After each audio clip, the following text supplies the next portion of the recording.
제가 군 생활할 때 주로 쫄병 때입니다. 정말 귀에 못이 박히도록 많이 들었던 말이 있습니다. 좀 품위가 떨어지는 말인데 양해하시고 들으십시오. 잔대가리 굴리지 마라. 큰 대가리 깨진다. 이게 처음에는 무슨 말인가 해가지고 헷갈리고 막 그랬는데요. 차츰 그 깊은 뜻을 알게 됐습니다. 요령 부리고 얼렁뚱땅 눈가림으로 일하지 말라는 건데, 당장에는 그게 편한 것 같아도 결국에는 호되게 당한다, 이런 뜻이죠. 요즘식으로 표현하자면 꼼수 부리지 마라, 이런 게 되겠죠. 어떤 군대 파견대에 군단장님, 그러니까 3스타입니다. 별 3개면 이거는 엄청난 겁니다. 군단장님의 방문이 예정돼 있었습니다. 그래서 정말 흰 장갑을 끼고요, 구석구석에 손을 막 부벼도 때가 하나도 안 나올 만큼 엄청나게 몇 날 며칠을 청소를 했는지 모릅니다. 문제는 헬기장이었습니다. 이게 돌산에 언덕배기를 이제 까서 이렇게 만든 건데, 그러다 보니까 거기 보기가 싫어요. 민둥민둥 해가지고. 그래서 거기에 이 관목 조그만한 것들을 꼭 심어서 가꾸라고 그랬는데, 이 돌짝밭에 이게 뿌리를 내립니까? 아무리 갖다 해서 심어도 다 말라 죽고 마는 거거든요. 그런데 또 군단장님이 오니까 그걸 그대로 놔둘 수가 있겠습니까? 이유가 없습니다. 군대는 삽과 괭이를 들고 가서 비탈길에 미끄러져 가면서 작업을 하는데, 이거는 딱 죽을 맛인 겁니다. 그 돌땅에 뿌리가 파묻힐 정도로 넓고 깊게 파서 이걸 심어야 살까 말까인데, 그죠? 그러니 이 일을 어찌할꼬 하면서 한숨만 새고 있었습니다. 그때 그 누군가의 잔머리가 발동을 하기 시작한 겁니다. 야, 꼭 이래야 돼? 나무 뿌리 잘라내고 밑둥을 뾰족하게 이렇게 오려가지고 꼽자. 어차피 이거 심어도 죽을 가능성이 거의 다반사인데, 그리고 이거 살리려고 하는 것도 아니고 군단장이 왔다 가면 그만 아이가. 그날만 버티면 되는데, 그러자. 그 순간에 모두의 눈빛에 생기가 돌면서 하나가 되었고, 훨씬 예정보다 일찍 일이 마무리됐겠죠. 근데 드디어 그날이 왔습니다. 모두 휴가 갈 때나 꺼내 입는 빳빳한 옷을 차려입고 구두에 물광까지 내고 기다립니다. 군단의 참모장부터 온갖 참모들이 줄줄이 올라옵니다. 속속히 거의 다 올라왔는데 웬걸요, 그분이 보이지 않는 겁니다. 갑자기 다른 일정이 생겨서 곧 헬기로 도착하신다는 겁니다. 아니, 웬 헬기? 슬슬 이제 뒷골이 땡기기 시작하는 거죠. 뭔가 알 수 없는 불길한 마음이 그날 작업자들의 뒷골을 땡기기 시작합니다. 뿌리도 없는 것이 과연 그 바람을 견딜 수 있을까? 나무에 가한 만행을 회개하면서 빌고 또 빌었습니다. 살려주십시오 하고. 하지만 기대는 기대일 뿐 헬기의 바람은 너무도 강력했습니다. 구름처럼 피어오르는 그 먼지 속에서 쓰러지고 날아다니는 나무들. 여러분, 그 뒷전기는 여러분이 한번 만들어 보십시오. 왜 잘 아는지 아시겠습니까, 제가? 자, 꼼수로 하는 일이 다 이렇다는 겁니다. 야곱을 보십시오. 잔머리 굴리고 악한 모략으로 목표를 달성하기는 했습니다. 따지자면 구실이 전혀 없는 것도 아니었죠. 장자권은 자기가 팥죽으로 샀지 않습니까? 그것도 꼼수였지만 어쨌든 거래는 거래니까 장자권 샀잖아요. 그럴 수도 있고, 모친의 지지도 자기가 가지고 있었습니다. 그리고 또 출생시에 이미 하나님께서 야곱을 지명하셨다라는 근거도 있었습니다.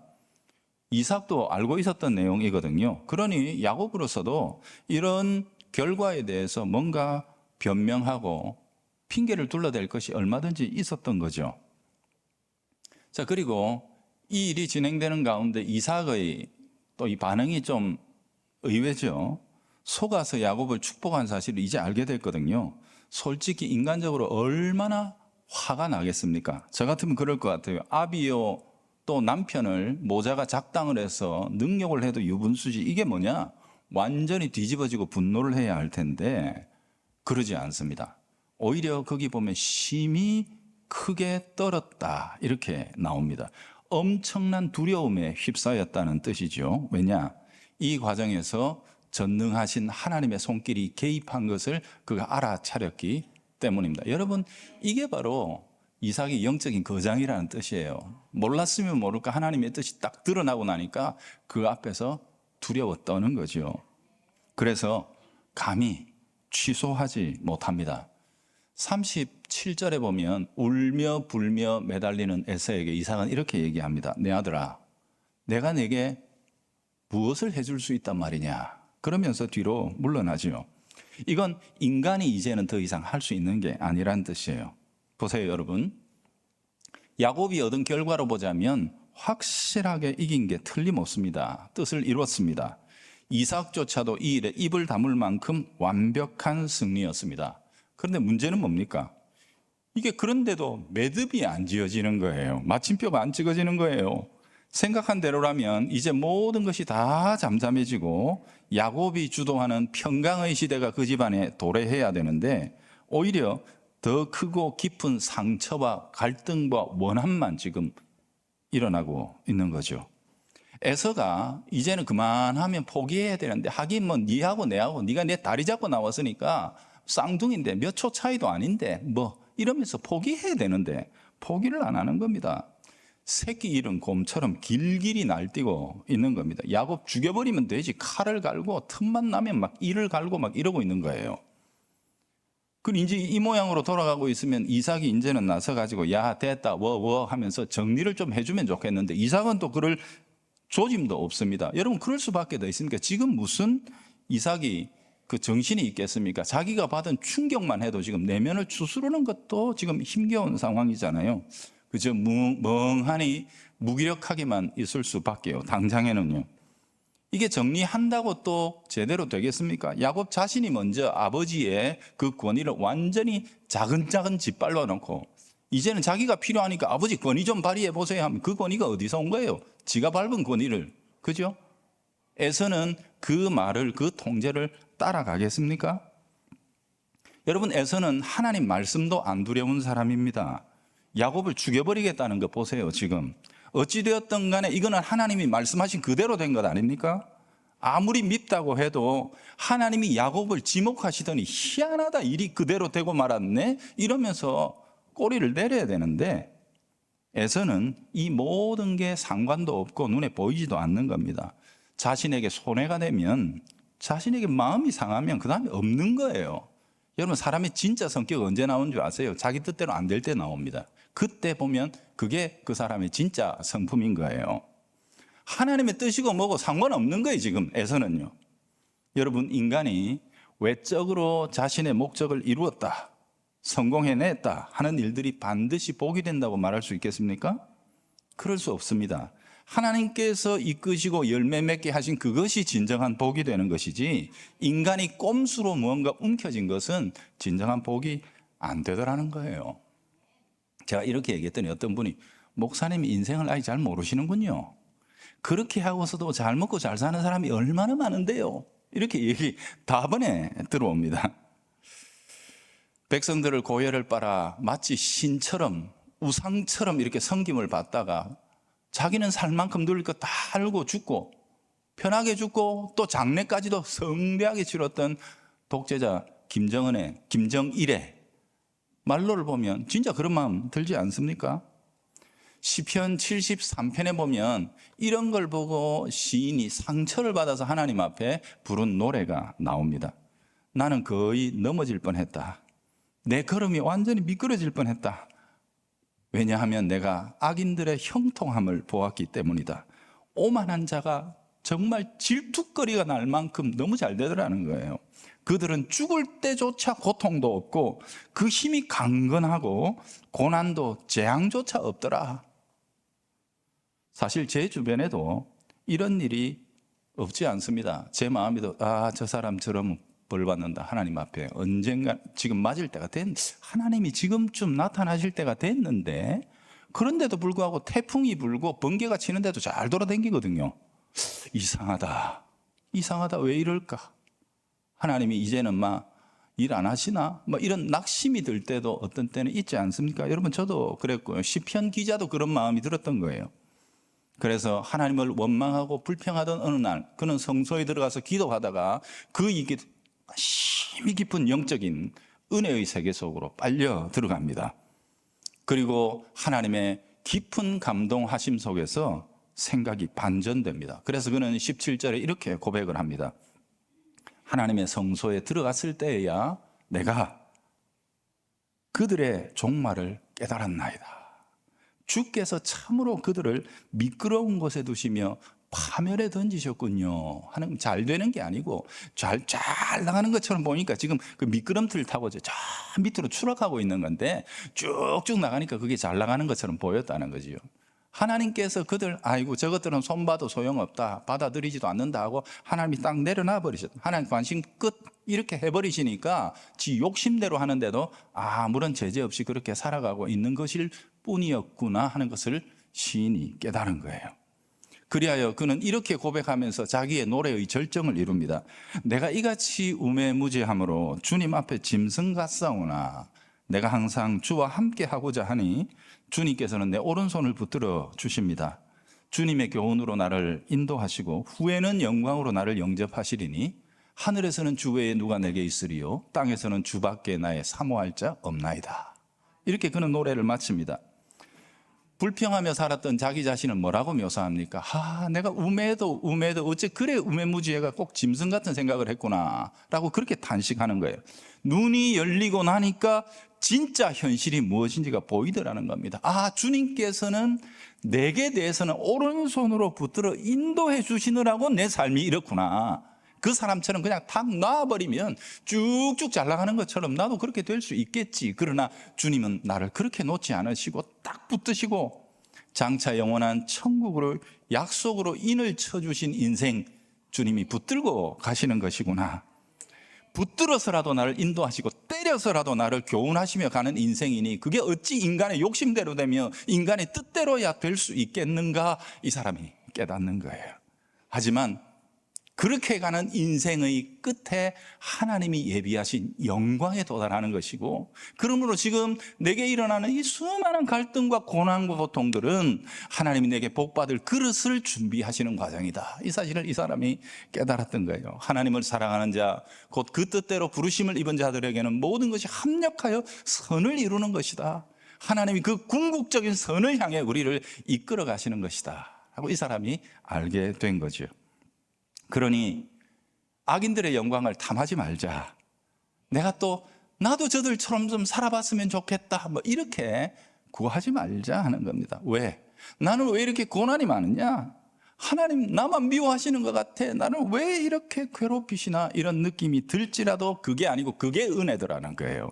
하나님이 나를 고치시는 겁니다. 나를 만드시는 겁니다. 복을 담을 그릇으로 나를 깨끗하게 다듬어 가시는 하나님의 손길이시니 그 속에서 도리어 감사하고 찬양하며 주님의 시선에 나도 맞추어야 된다는 거죠. 하나님이 나를 버려두시지 않는구나. 내 인생을 간섭하고 붙드셔서 선한 결말로 이끌어 가시는 과정이다. 여러분 야곱을 보세요. 하나님이 여태 보고 계셨습니다. 77년 그렇게 살아도 하나님이 하마 기다리시다가 드디어 그의 인생에 개입하시기 시작하는 겁니다. 이제 너는 더 이상 그런 잔머리 꼼수 불리면서 살아가지 마라. 하나님의 은혜와 약속을 믿고 다만 거기에 의지하면서 살아가는 신실하고 정직한 사람이 되라 하고 하나님이 이제 개입하시기 시작하는 거예요. 그런데 개입하시기 시작하는 그 첫걸음이 뭐냐? 하나님이 제일 먼저 하시는 게 잔머리 굴리는 삶의 비참함을 맛보게 하시는 겁니다. 보세요. 지금 야곱이요, 자기가 이겼는데 죽게 생겼습니다. 이기면 뭐합니까? 죽게 생겼는데 지금 저쪽에서 항복 이래줘야 하는데 안 한단 말입니다. 아예 무자비한 폭력으로 나오겠다는 겁니다. 그래 죽여버리겠다는 거예요. 그래 한번 해봐라 그래. 이렇게 나오면 할 말 없는 거죠. 그 순수한 폭력의 광기 앞에서 내가 정당성을 가지고 있어요. 나도 구실이 있다니까. 이미 끝난 일이잖아요. 그게 무슨 소용이 있습니까? 죽여버리겠다는데 지금 아무것도 안 통하는 거예요. 아무 필요가 없는 거예요. 지금 형제 간에 가인과 아벨 시즌2가 진행되고 있는 겁니다. 지금 이겨놓고 다 뺏기는 꼴이 난 겁니다. 여러분, 이게 바로 인간 지혜의 종말이라는 사실을 하나님께서는 야곱에게 가르치시는 거예요. 잠시 되는 것 같아도 더 악한 사람 만나서 맥도 못 치고 무너지고 맙니다. 껍데기까지 홀라당 다 벗겨지도록 하나님 그렇게 만들어 버리시는 거예요. 에서는요, 야곱의 인생을 다루시는 하나님의 첫 번째 회초리입니다. 이거 뭐 같은 집안에 있었는데 늑대를 만난 거죠, 이거. 그런데 여러분, 조금만 더 기다려 보세요. 늑대는 별거 아닙니다. 더한 게 나옵니다. 믿고 찾아갔던 삼촌 라반의 집, 거기는 늑대굴이 아니고 호랑이굴이었습니다. 라반은요, 야곱 정도는 비교조차 안 되는 악인입니다. 완전히 이거는 뭐 손가락처럼 가지고 놀 만큼 대단한 사람이에요. 처절하게 이용해 먹고 또 쪽쪽 단물 다 빨아먹고 껍데기까지 뺏겨 먹어버립니다. 삼촌이 공식적으로 성경에 나와 호소하고 있는 것만 해도 11번이니까 12번 조카한테 사기쳐 먹지 않습니까? 그죠? 그뿐만이 아닙니다. 그 암시를 보면 그 아들들까지도 막 들들 뽑고 난리가 납니다. 20년 동안 그렇게 시달립니다. 그게 야곱의 인생입니다. 지금부터요. 처절하게 좌절하고 처절하게 부대끼며 당합니다. 그러면서 비로소 하나님이 찾으시고 하나님이 원하시는 그릇으로 변해가기 시작하는 겁니다. 여러분, 그게 야곱의 인생이에요. 묻습니다. 여러분, 야곱은 복받은 사람 맞습니까? 맞습니다. 그렇습니다. 그 못된 인격과 습성에도 불구하고 하나님이 붙들고 고쳐가며 써주시는 것, 이게 복이에요. 하나님이 너는 놓지 않겠다. 내가 너를 고쳐서라도 거룩하고 깨끗한 그릇으로 만들고야 말겠다. 이게 진짜 복이에요. 평생 동행하며 마침내 원하시는 수준으로 세우시고야 마는 하나님. 야곱이 받은 복은요, 환경이 좋아졌다, 지위가 높아졌다, 물질이 좀 많아졌다, 이런 게 아닙니다. 하나님 그분 자신이 그 인생에 함께 동행하시는 사람이 되었던, 이게 진짜 복인 거예요. 여러분 보세요. 오늘 야곱은 집에서 쫓겨납니다. 이겼는데, 여기에 완전히 이 집안에 이게 됐는데 도리어 이 집에서 쫓겨납니다. 완전한 패배자가 됩니다. 이겼는데 패배자가 되는 거예요. 이게 인간 지혜예요. 그리고 20년 후에 비로소 다시 돌아오게 되는데, 그때 하나님은 야복강에서 야곱을 다시 만나 주십니다. 유명한 브니엘이죠. 그때 하나님은 돌아온 야곱에게 너 이제 이름표 바꾸자 그럽니다. 지금까지 야곱 하면서 살았죠, 그죠? 이제 야곱의 이름의 뜻은 뭡니까? 남의 다리 잡는 자입니다. 다리 잡고 나와서 그렇게 이름 붙었거든요. 딱 봅시다. 다리 탁 잡고 탁 넘기는, 이런 그게 사기꾼이라는 뜻이거든요. 그 이름 속에 담겨 있거든요. 그런데 하나님이 이제 그 이름표 빼고 새로운 이름표를 딱 달아주십니다. 그 이름표가 뭐예요? 이스라엘입니다. 이스라엘의 뜻이 뭡니까? 여러 가지 해석이 있을 수 있는데 제일 멋들어진 해석은 누가 뭐래도 예수님이 직접 해주신 겁니다. 그죠? 예수님보다 더 정확하게 이 이름을 설명할 사람이 누가 있어요? 근데 그게 요한복음 1장에 보면 나와요. 예수님께서 나다나엘이라는 사람을 만나셨을 때 이렇게 말씀하십니다. 보라, 이는 참으로 이스라엘 사람이다. 그 속에 간사한 것이 없도다. 야곱에게 주셨던 이름 이스라엘, 진짜 너는 그 이름값 제대로 하며 살아가고 있구나 라고 나다나엘을 칭찬하셨는데, 여러분 그 내용이 뭡니까? 네 속에는 간사한 게 없구나. 즉 잔머리 굴리는 게 없구나, 꼼수 쓰는 게 없구나. 있으면 있는 대로, 보이면 보이는 그대로 부딪혀 나가는 그 인생을 하나님께서는 칭찬하시고 귀하게 여기셨습니다. 사랑하는 여러분, 우리 각자의 인생에 대해서 생각해 보십시오.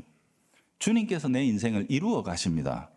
우리가 자녀이기 때문에 절대로 주님은 포기하지 아니하십니다. 우리의 인격이 간사하고 악하더라도 주님은 그것 때문에 에이 하고 탁 던져버리지 않으신다는 겁니다. 인생 채찍을 맛보게 하시고 사람 몽둥이를 동원해서라도 우리를 마침내 변화시키시고자 많은 분이 하나님이십니다. 보세요. 예수님의 이야기 속에 보면 탕자조차 절대 포기 안 하십니다. 그 돼지 우리에 집어넣어서 돼지 밥을 먹이시더라도 그 속에서라도 하나님 은혜를 깨닫게 하시고 돌아오게 만드시는 분이 우리 하나님이시다. 성경이 그렇게 가르쳐 주는 거예요. 여러분, 그게 우리의 복입니다. 그분이 우리의 하나님이시고 우리의 아버지이시기 때문에 우리의 인생을 긍정할 수 있는 거예요. 가능성이 있는 거예요. 지금 어떻다, 이건 중요한 게 아닙니다. 그분이 나를 어떻게 만들어가고 계시느냐, 이게 참으로 중요한 거예요. 근데 지혜로운 사람은 또 있어요. 뭐냐면, 그래서 그냥 가만히 있는 게 아니에요. 야곱처럼 버티면 어떻게 돼요? 130년 지나야 제대로 됩니다. 130년 동안 버팅기고 내 성질 다 버리고 내 스타일대로 고집하면서 버티시겠습니까? 아니요. 13년 만에 졸업하면 얼마나 복된 인생이 되겠습니까? 우리 자신의 고집을 내려놓고 우리 스스로가 먼저 하나님, 나를 좀 만져주세요, 만들어주세요, 주님 손에 나를 의탁합니다, 이렇게 가야 하는 것 아니겠습니까? 진리와 정직함으로 나를 다스려 주시고 인도해 주십시오. 성령으로 밝혀주셔서 모든 상황에서 인간들이 쓰는 꼼수 쓰지 않게 하시고, 하나님 모든 일들이 내 뜻대로 안 된다 할지라도 그 속에서 하나님의 정법, 하나님의 정언, 주님의 말씀 바라보면서 의지하면서 따라갈 수 있는 사람 되게 해 주십시오.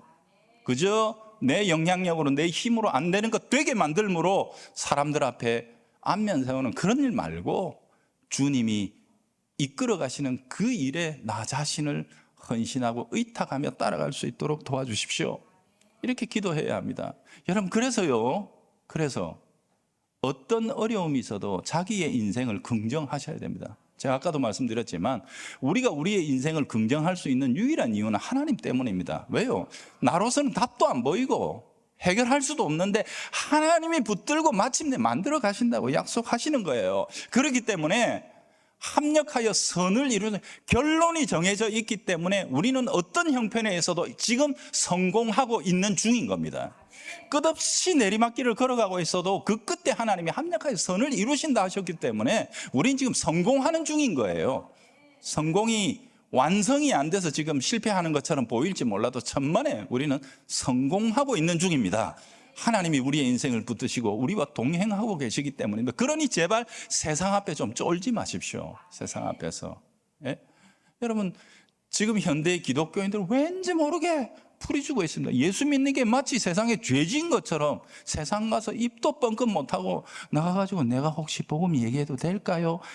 이게 뭡니까 이게? 우리가 그것을 말해주질 않으면 그들은 다 죽는 것 외에는 다른 길이 없는데요. 여러분, 우리가 왜 기가 죽습니까? 그 사람들이 뭘 가지고 있는데요? 돈? 우리보다 더 큰 집? 더 좋은 차? So what? 그게 뭔데요? 그거 타고 그 집에 살면서 지옥 가는 인생 불쌍히 여겨야죠. 영원히 미끄럼틀 타다가 멸망하는 그 인생들을 불쌍히 여겨서 하나님의 영원한 생명 가운데를 이끌어야 될 책임이 우리한테 있단 말이에요. 그들을 살릴 수 있는 길이 우리한테 있는데 왜 우리가 기가 죽어요? 여러분, 결코 세상 것 빗대면서 기죽지 마십시오. 뭐 좀 더 비싼 가방 가지고 있으면 그게 뭐 자긍심이 올라, 우리의 인격이 그거밖에 안 됩니까 여러분? 무슨 말입니까? 우리는 하나님이 우리를 구원하시기 위해 자기 아들을 십자가에 못 박아 그 아들의 피를 흘려 구원한 우리인데 우리가 세상에 그 어떤 것하고 견줄 수 있단 말입니까? 하나님 우리를 사랑하십니다. 우리를 귀하게 여기십니다. 그것 때문에 우리는 지금 제대로 안 풀리고 아프고 연약하고 고통스러운 가운데 있어도 브라보 마이 라이프, 내 인생은 성공하는 중이야. 지금 하나님 손에 붙들려 지금 성공을 향하여 가고 있는 중이야.